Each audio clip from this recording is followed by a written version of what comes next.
So my brake light switch, the switch that turns on and off my brake lights when the pedal is depressed, failed. And no amount of messing with it, lubricating it, cleaning it, etc. would fix it.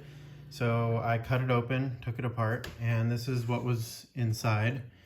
And so this whole thing was pretty much potted, and I cut it off here, so I can't really salvage it. But pretty much this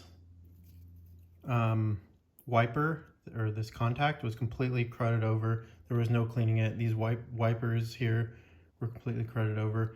And I kind of felt like I couldn't really salvage this at all. I ordered a new one, but I want to drive my car in the meantime, so I 3D printed what you see before you.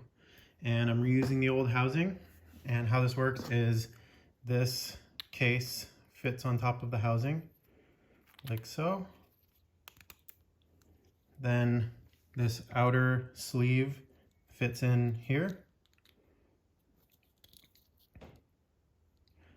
and this inner sleeve gets some contacts put in here and here, and they go on either side of each other. This is actually two pieces with a washer, and this is the plunger, I guess. This goes in between in the hole here. Then this all shoves into here. And then the spring goes in. And finally, if I can do this, these wires go through these holes.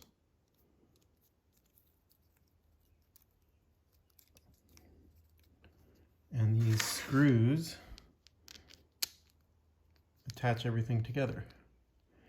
Keeping in mind this is temporary, so some of the measurements are not quite right and things don't line up.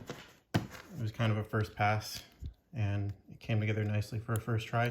And in about 2 weeks, when the new part comes in, this is going straight in the bin.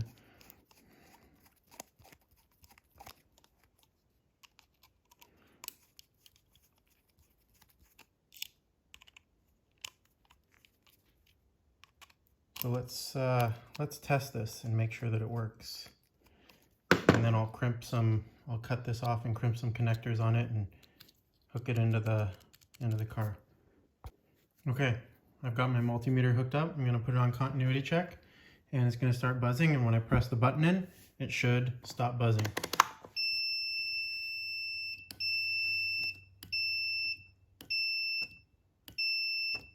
There you have it, it works. Let's put it in the car and try it out.